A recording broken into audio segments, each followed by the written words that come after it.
আসসালামু আলাইকুম সম্মানিত ভিউয়ার্স, আপনারা যে দৃশ্যটি দেখতে পাচ্ছেন এটি হলো ফরিদপুরে অবস্থিত পল্লীকবি জসিম উদ্দিনের সেই বিখ্যাত কাব্যগ্রন্থটির সজন বাদিয়ার ঘাট। তো সজন বাদিয়ার ঘাট, সেখানে আমি গিয়েছিলাম, আপনাদের এক এক করে আমি দেখাব সেই স্থানটি। সজন বাদিয়ার ঘাট, পল্লীকবি জসিম উদ্দিনের লেখা সেই কাব্যগ্রন্থটি। আপনারা যে ঘাটটি দেখলেন সেই ঘাটকেই ঘিরে পল্লীকবি জসিম উদ্দিনের সজন বাদিয়ার ঘাট কাব্যগ্রন্থটি লেখা হয়েছে।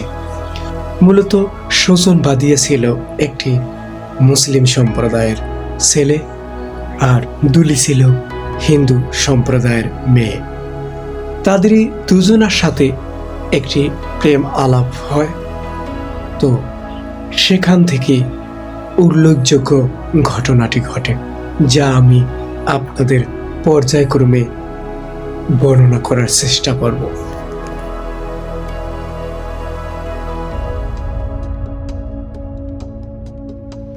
গাড়িতে রওনা হয়ে গেলাম সুদূর আমতলী থেকে ফরিদপুরের উদ্দেশ্যে। তো পথিমধ্যে সেই গাড়ির ভিডিওটি করে নিলাম।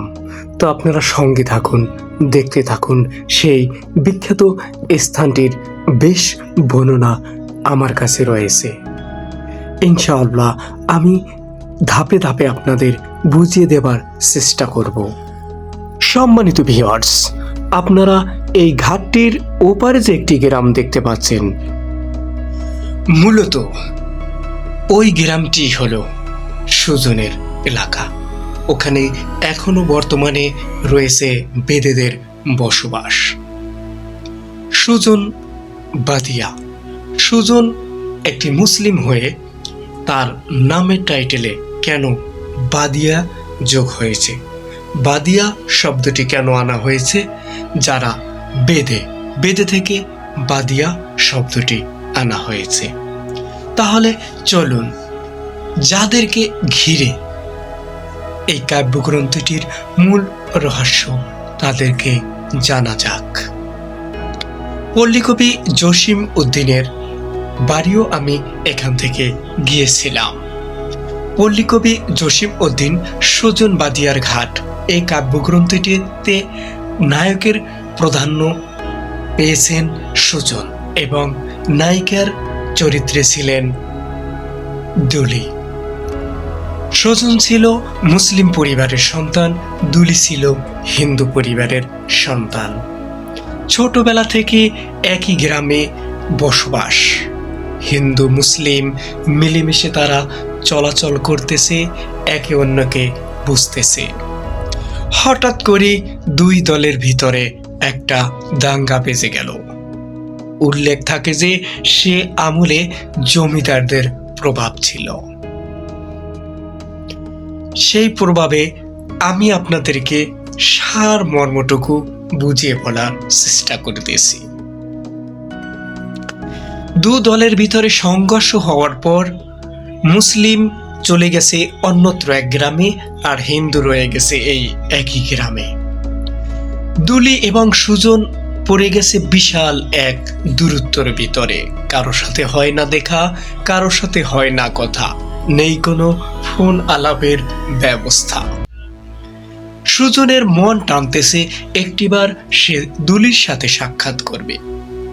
হঠাৎ সে যখন দুলির কাছে একদিন গ্রামে আসলো, দুলির সাথে কথা হলো। এইদিকে দুলির বাবা মা দুলিকে বিবাহের জন্য তৈরি করতেছে। দুলিকে একটি হিন্দু ছেলের সাথে বিয়া দেওয়ার কথা চলিতেছে। দুলি সুজনকে সব ঘটনা খুলে বলল যে আমার বিয়ে হয়ে যাচ্ছে। সুজনকে বলল যে তুমি আমাকে নিয়ে পালিয়ে চলো। সুজন ভাবল প্রথমে একটু যে না, এটা কেমন করে হয়, কিন্তু দুলি যখন বলল আমি যে তোমাকে ছাড়া বাঁচবো না, একটি বিয়ে তো তোমাকে করতেই হবে, তখন সুজন ও দুলি তারা দুজনেই সম্মত হলো। আল্লাহকে সাক্ষী রেখে একে অপরে বিবাহে আবদ্ধ হলো। তারা লোকালয় থেকে ওই দূরে চলে গেল। দূরে চলে যাওয়ার পর তারা একটি জঙ্গলে বসবাস শুরু করলো। বসবাস শুরু করার পর কিছুদিন যাবার পর সুজন ভাবলো, বসে থেকে কি লাভ, আমি একটু ইনকামের রাস্তা খুঁজে বের করি। দুলি কিছুতেই তাকে যেতে দিবে না, কিন্তু সুজন অবশেষে চলে গেল। চলে যাওয়ার পর ইতিমধ্যে খবর চলে গেল হিন্দুদের কাছে যে দুলি কোথায়। খুঁজতে খুঁজতে লোক বলে, সুজনকে এখানের আনাগোনা করতে দেখছি মুসলিম পাড়ার ছেলে। তখন তাদের সন্দেহ আরো বেড়ে গেল। তারা পুলিশ নেমিয়ে আনলো। এক পর্যায়ে সুজন যখন রিজিকের সন্ধানে বের হলো, তখন সে পুলিশের হাতে ধরা খেল। সে টানা প্রায় 60 বছর কারাগারে বন্দী ছিল। এইদিকে দুলির বাবা মা তাকে জোর করে তার ইচ্ছার বিরুদ্ধে হিন্দু ছেলের সাথে বিয়ে দিয়ে দিল। ওইদিকে দুলি মনে মনে ভাবতেছে সুজন তাকে ঠকিয়েছে, কিন্তু ভালোবাসা কমেনি।